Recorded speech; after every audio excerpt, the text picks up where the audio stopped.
Hi everybody. Hi Stormy. The title of this video is actually a song title that's been stuck in my head. It is a song by The Smiths called How Soon Is Now.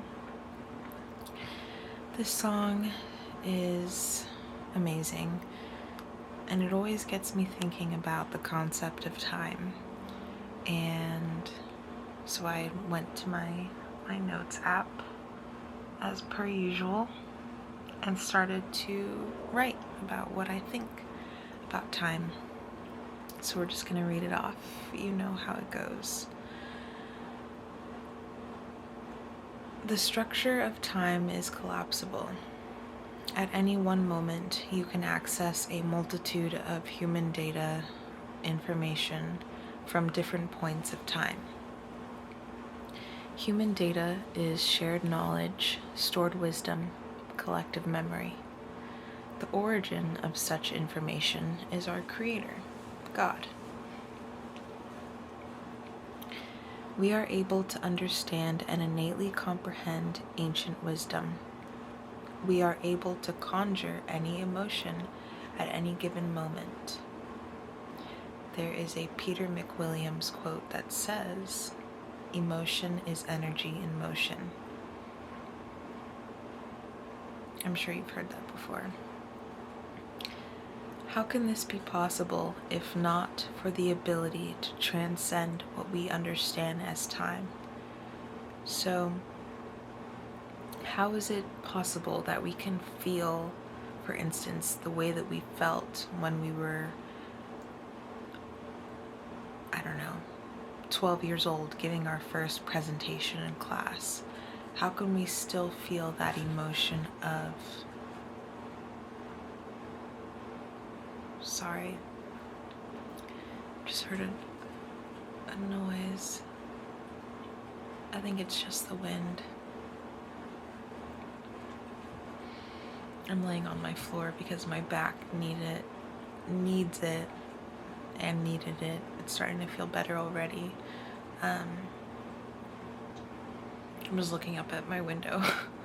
Okay, so how is it possible that we can feel that same level of nervousness or anxiety or whatever have you that we felt when we were 12?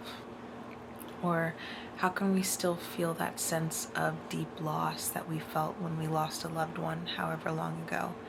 How is it that we can still conjure a feeling of elation when we're not doing anything necessarily to make us feel that way, but we're thinking about that time however many years ago when we were super, super happy? Hopefully you understand what I'm saying. If you don't, then you may not get the rest of this. So that's pretty much the foundation. How can this be possible if not for the ability to transcend what we understand as time? You can mentally construct emotion or energy. That is what causes you to feel that way. It's because you're mentally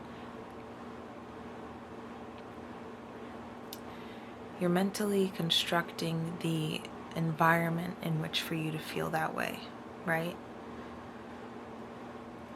This is provable because of the fact we can feel any emotion by calling upon the appropriate mental processes.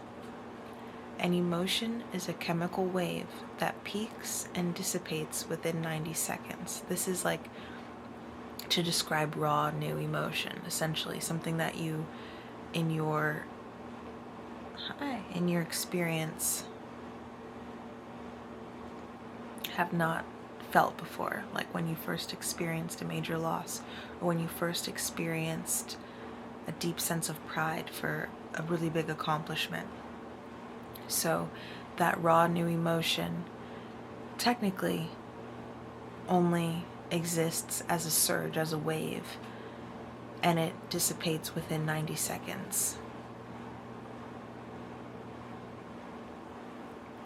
I don't know if that's like the average or if that's actually the time.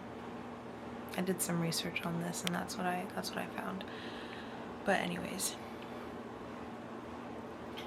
we can perpetuate certain thoughts and mental narratives to re-trigger said chemical wave. So, just to reiterate, an emotion is a chemical wave that peaks and dissipates within 90 seconds, and we can perpetuate that chemical wave by re-triggering it through certain thoughts or mental narratives, as I wrote. An example of this is imagining a situation in which you are happy in order to smile, or imagining a sad situation in order to evoke tears. That's pretty common. Therefore, are we not all acting in accordance to the perception of this now moment? So if you are able to feel the way that you felt whenever a certain event happened, how is that any different from this now moment in which you are evoking those same emotions, also known as energy? How is it any different if you're able to pull that same exact energy from then, now? It's because it's all now. It's all happening now. And more so, are we not all subject to the illusion of reality as if it were first mentally constructed? So basically, like, on a broad term, or on a broad scale rather, the term of manifestation, how we get what we think about, right? Or things turn out the way that we expect them to, is also another good one. That connects the mental mind to what we perceive as reality, which is an illusion.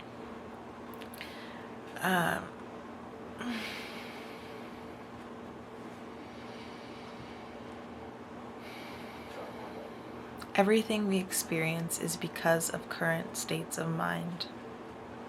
Perhaps we can observe a delay in one thought form to the realization of it. This delay is due to the vibrational escrow of human consciousness. So things don't happen, at the snap of a finger or immediately, because there is a separation between you, right? You're in a human body. There's a separation between you and that which is creating, which is God. You are co-creating with God, don't get me wrong. But we're still playing human. There is a limited perception by us being in these bodies. And it's a good thing. It's a good thing.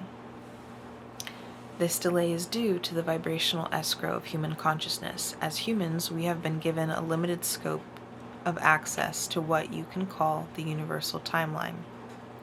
This is the sequence of events. The universal timeline is the sequence of events that seemingly occur at different times when in reality they are all happening at once. What are you doing, baby?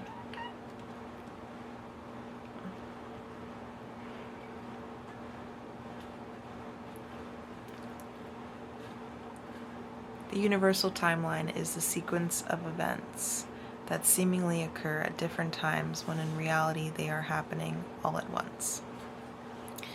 We have been given time by our Creator in order to perceive life in accordance to the human experience. If you believe in the all-knowing God, then how can you doubt everything has already happened? On the cosmic level, you must believe and accept this to be true if and only you truly believe in the existence of God. We as humans incarnate in order to play the part of conscious expansion. As Ram Dass says, we are God in drag. This expansion of human awareness at the foundation is based in pure love. Why? Because God is love. God is mercy, and God is good. I didn't have to look for that because that was my favorite part. So if you enjoyed this, if you understood this, definitely let me know, because sometimes I feel really by myself in these feelings of understanding. Even though, you know, on a deep level, I mean, I can't be alone because we're all alone, technically. It's a lot that I think about. And, you know, I used to always get called certain things, you know,